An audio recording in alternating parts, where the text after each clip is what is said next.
नमस्कार, मी पंजाब डक हवामान अभ्यासक मुक्काम पोस्ट गुगळी धामणगाव तालुका शिलो जिल्हा परभणी. मी आहे माझ्या गावातल्या शेतात आणि हे आहे माझं चण्याचं शेत. म्हणजे हरभरा करण्यासाठी हे आसुदी रान ठेवलेलं आहे, म्हणजे खाली रान ठेवलेलं आहे. असं रान ठेवल्याच्यानंतर त्या हरभऱ्याला जास्त उतार येतं म्हणून त्या ठिकाणी मी एक अंदाज देत आहे. तर आज सर्व शेतकऱ्याला सांगू इच्छितो, तुम्ही बघा, आज हे परभणी जिल्ह्यातला आज 10 वाजलेत, 3 वाजून जवळपास 18 मिनिट झाले. तर कडक ऊन पडलेलं आहे आमच्या परभणी जिल्ह्यात.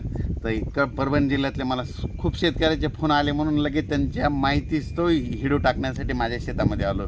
तर आजपासून 23 ऑगस्ट म्हणजे आजपासून आमच्या परभणी जिल्ह्यातल्या सर्व शेतकऱ्याला सांगू इच्छितो, आज रात्रीच्या आपल्या परभणी जिल्ह्यात विजेच्या कडकडासह पाऊस येणार आहे म्हणून हा अंदाज लक्षात. आपल्या परभणी जिल्ह्यातच नाही येणार तर पूर्व विदर्भ, पश्चिम विदर्भ, दक्षिण महाराष्ट्र, उत्तर महाराष्ट्र, कोकणपट्टी, खानदेश, मराठवाडा सगळ्या विभागामध्ये म्हणजे आज 23पासून ते 27 तारखेपर्यंत चांगला शेतातून असं पाणी बाहेर निघाला असा पाऊस पडणार आहे म्हणून हा अंदाज लक्षात येतात.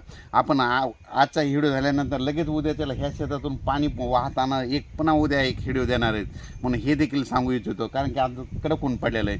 तर आज राज्यात सांगायचं झालं तर म्हणजे नाशिक, धुळे, नंदुरबार, जळगाव, त्याच्यानंतर नगर जिल्हा, संगमनेर, त्याच्यानंतर शिर्डी, कोपरगाव, पैठण, त्याच्यानंतर इकडं सातारा, सांगली, सोलापूर, कोल्हापूर, त्याच्यानंतर बीड, जालना, संभाजीनगर, त्याच्यानंतर लातूर, उस्मानाबाद, त्याच्यानंतर नांदेड, हिंगोली, परभणी, हिंगोली, परभणी, त्याच्यानंतर यवतमाळ, वाशिम, पुसद, अकोला, वर्धा, वाशिम, नागपूर, भंडारा, गोंदिया, बुलढाणा, त्याच्यानंतर जळगाव, जामोद, सिल्लोड, कन्नड, त्याच्यानंतर चाळीसगाव, त्याच्यानंतर वैजापूर, फुलंब्री, सिंदखेड राजामध्ये जवळपास आजपासून 23पासून रात्रीच्याला म्हणजे हे जितक्या गावाचे नाव घेतले तितक्या भागात आज चांगला पाऊस येऊन जाणार आहे म्हणून हा अंदाज लक्षात आहे. आजच नाही तर आज म्हणजे 23 ऑगस्टपासून ते जवळपास 27 ऑगस्टपर्यंत चांगला पाऊस, शेतातून पाणी बाहेर निघणारा पाऊस येणार आहे.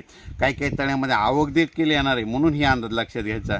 त्याच्यानंतर सर्व शेतकऱ्याला सांगू इच्छितो की राज्यामध्ये म्हणजे 28, 29 30 ऑगस्ट दरम्यान 3 दिवस थोडं हवामान कोरडं राहील, पण परत 31पासून पुन्हा 4-5 तारखेपर्यंत 4-5 सप्टेंबरपर्यंत पुन्हा जोराचा पाऊस येणार आहे. म्हणजे पोळ्याला यावर्षी पोळा पावसात जाणार आहे म्हणून हे देखील अंदाज लक्षात घ्यायचा.